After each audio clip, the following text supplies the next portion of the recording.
अगर आपको कोई चीज समझ में आती है तो करिए, नहीं समझ में आती है तो सिर्फ इसलिए मत करिए क्योंकि बस वो सब लोग कर रहे हैं, क्योंकि सब लोग एक दूसरे को देख देख कर तभी तो चेंजेस नहीं कर पाए, तभी तो ना मान्यता में चेंज हुआ ना अवधारणाओं में चेंज हुआ, बल्कि हम चेंज करने से इतना घबराते हैं कि कुछ भी अगर नया करते हैं तो पहले एक दिमाग में डाउट आता है कि यार बाकी लोग क्या कहेंगे, और उसी अवधारणाओं को हमको तोड़ना है, तभी हम एक नया निर्माण अपने लिए कर सकते हैं।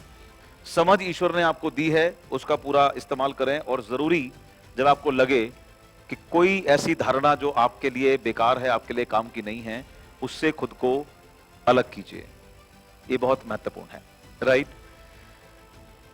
लोग हो या वो विश्वास हो, जो लोग भी आपको अब लगता है जागरूक होने के बाद में कि वो आपको आपके सक्सेस तक जाने में सपोर्ट नहीं करते या उसमें रुकावट पैदा करते हैं, उन लोगों से अपने आप को डिसएसोसिएट कीजिए, क्योंकि लोग फिजिकली लोग नहीं हैं, उनके विचार अगर आपके पास आ रहे हैं तो वो विचार आपको आपकी एनर्जी को सक करते हैं, राइट? तो कोई भी डिसएम्पावरिंग ऊर्जा या विश्वास या बातचीत को अपने ऊपर असर नहीं डालने देना है। हमारे सिस्टम के अंदर भी इस बात को गलती नंबर 6 में बताया बाली सर ने, shut your ears from dream stealers. क्योंकि अच्छी चीज बहुत सारी हो लेकिन उसमें एक खराब चीज थोड़ी क्वांटिटी में मिल जाए ना, वो उसको डिस्ट्रॉय कर देगी। दूध बहुत सारा भी हो, आप थोड़ा सा नींबू डाल दीजिए, वो अपना काम कर देगा। सेम हमारी जीवन होता है। आप पॉजिटिव अपने आप को रखना पड़ेगा, आपको पॉजिटिविटी में आपको रखना पड़ेगा, लेकिन अगर आप अपना कनेक्शन रखते हैं किसी ऐसे व्यक्ति के साथ में जो आके आपकी ऊर्जा को, आपके विश्वास को शक कर देता है, तो वो आपको आगे बढ़ने नहीं देगा। इसके लिए आपको अवेयर होना पड़ेगा। जरूरी नहीं है कि वो आपका दोस्त है इसलिए आपको उसे सुनना है, या रिलेटिव है तो इसलिए आपको उसे सुनना है। आपको ये जीवन पूरी तरीके से आपके लिए मिला है। Is it clear? Is it clear? और इस दुनिया में आप ये अधिकार किसी को नहीं दे सकते कि चाहे वो कोई भी हो और इसको खराब करे, इसको डिस्ट्रॉय करे, राइट? कचरा जैसे आप अपने घर में जो आ जाता है अनवांटेड, वो आप नहीं रखना चाहते, रोज क्लीन करते हो, लेकिन अगर कोई दूसरा व्यक्ति कचरा आपके घर में अपने घर का डाले तो आप उसे डालने देंगे? अलाउ करेंगे? विचार उस कचरे से, फिजिकल कचरे से भी ज्यादा खतरनाक होता है। अगर वो गलत है, वो आपकी सारी ऊर्जा खींच लेगा। शक अगर मन में आ गया आपकी सक्सेस के लिए, तो वो एक छोटा सा शक आपको काम नहीं करने देगा। Getting the point? तो अपने अंदर तो आपको ये रखना ही है, साथ में इस बात को भी ध्यान रखना है कि कोई भी व्यक्ति जो आपके इर्द गिर्द माहौल में है, या तो वो आपकी तरह बनेगा, सफलता के रास्ते पर चलेगा, या फिर वो आपसे दूर चलेगा, आपके करीब नहीं आएगा। Can we do it? Can we do it? ये बहुत इंपॉर्टेंट है। मैंने अपने जीवन के अंदर, चाहे वो रिलेटिव हो या बचपन के दोस्त हो या सो कॉल्ड मेरे अपने वेल विशर हो, मैंने ऐसे किसी भी व्यक्ति को अपने जीवन में इतना स्थान नहीं दिया कि वो अपने विचारों से मुझे डिस्टर्ब भी कर सके। मैंने डिसाइड कर लिया था 20 साल पहले कि मुझे कहां जाना है और क्या जिंदगी जीनी है। अब मेरा साथ, मेरे दोस्त, मेरे लोग वही होंगे जिनके पास सेम विचारधारा होगी, सेम विचार होंगे। अब अपने मेरे वही कहलाएंगे। वो शरीर से अपने हो, रिश्तों से अपने हो, वो मेरे लिए मैटर नहीं करते। अपना कौन? जिसकी सोच आपकी तरह हो। क्लियर? वो चाहे आपको बाहर मिले ना मिले, इस बिजनेस में ढूंढ लीजिए, यहां मिलेंगे, लेकिन जरूरी नहीं है कि जो है उन्हीं के साथ आपको चलना है।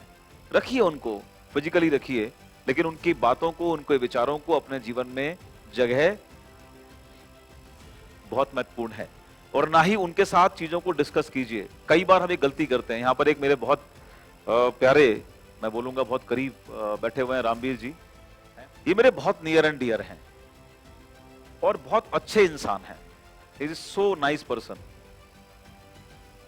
2004-5 में मेरी इनसे मुलाकात पहली बार हुई थी, और पहली मुलाकात में मैंने इनसे कहा था, मैंने कहा आपको मेरे साथ होना चाहिए। बात आई और खत्म हो गई। 2008 में फाइनली कौन आदमी व्यक्ति आए, इनको मेरे साथ लेकर आए। 3 साल मेरी कोई मुलाकात नहीं थी। 2008 में मैंने वेस्टी ज्वाइन किया, ये मेरे साथ आए, ज्वाइन कर गए। लेकिन ये आगे नहीं बढ़ रहे थे। बीच में 1 साल के बाद इन्होंने छोड़ दिया। जैसे मैंने आपसे कहा शुरुआत में कि जो टीम बनी वो छोड़ गई, उसमें से ये भी थे। और 3 साल तक ये बहुत सारे इन्होंने काम किए, जॉब भी किए। 3 साल के बाद वापस लौट कर आए। 2012 में उन्होंने रीस्टार्ट किया। और एक दिन मैं एक बैच बनाकर अपने लोगों को, अपने स्टूडेंट्स को एक किताब डिटेल कर रहा था। बहुत शानदार बुक है, उसका नाम है सी यू एट द टॉप, शिखर पर मिलेंगे। और उसमें एक चैप्टर था बेचारी गंदगी का। तो वो मैं डिटेल कर रहा था इन लोगों को। और उस दिन, उस क्लास के बाद में एकदम से एकदम शांत हो गए। पूरा दिन शांत रहे, कोई बातचीत नहीं, कहीं कोई गए नहीं। रात को इसने मुझे फोन किया, ये मिलने के लिए आए और मुझसे चिपक के रोने लगे। बोले सर मैं आज 34-35 साल का हो गया हूं, बहुत सारे मैंने संघर्ष किए, बहुत सारे बिजनेस किए, अपने घर वालों का भी, मैं पेरेंट्स का भी विश्वास नहीं जीत पाया। फादर ने मुझे घर से निकाल दिया कि अगर नेटवर्क मार्केटिंग करनी है तो घर में नहीं रहना है, इनका डेयरी का बिजनेस है, क्योंकि सफलता के नाम पर जीरो था। बोले मैंने कभी किसी का खराब नहीं किया, लेकिन फिर भी मैं सफल क्यों नहीं हूं, ये मुझे आज समझ आया है। क्या हुआ? बोला सर जैसा आप बताते हैं कि किसी से नेगेटिव नहीं बोलना चाहिए, किसी की बुराई नहीं करनी चाहिए, सब कुछ नहीं करना चाहिए, मैंने कभी नहीं किया। लेकिन मुझे आज ये रियलाइज हुआ कि मेरा जो पुराना सर्किल था, सो कॉल्ड कॉलेज, स्कूल, उसमें कोई वकील है, कोई ये है, कोई वो है। 1-2 दिन के बाद में वो लोग मुझसे मिलते थे और वो अपनी जिंदगी की दुश्वारियां, परेशानियां, शिकवे, शिकायतें, पॉलिटिक्स, राजनीति, एक्स वाई जेड मुझसे बोला करते थे। और मैं ये सोचकर सुना करता था कि चलो कोई और सुनने वाला नहीं है तो मैं सुन लेता हूं। लेकिन मुझे ये भरोसा था कि बस मैं सुनता हूं, लेकिन मुझ पर उसका असर नहीं होता। आज मुझे समझ में आया कि कचरा अगर आपके घर में पड़ेगा तो आप कितना भी साफ तरह से नहा लो, घर गंदा होगा तो उसका असर आपके जीवन पे पड़ेगा।